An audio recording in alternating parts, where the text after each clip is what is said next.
तेलंगाना और आंध्र प्रदेश के हुकूमतों की जानिब से आज दरियाए कृष्णा पर तामीर श्रीशैलम डैम के 4 दरवाजे खोल दिए, जिससे ये पानी नागार्जुना सागर डैम में दाखिल होगा।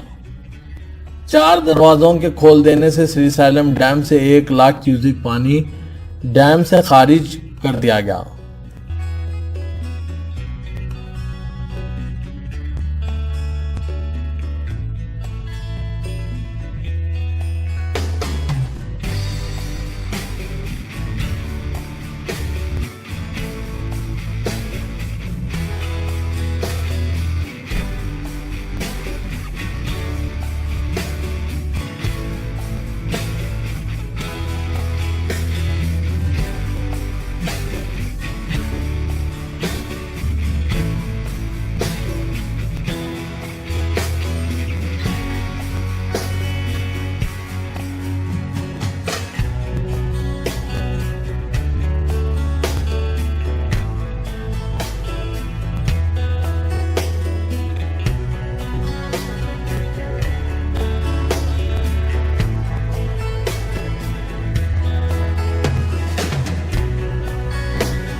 क्या आप देश और दुनिया की खबरों से रह जाते हैं बेखबर?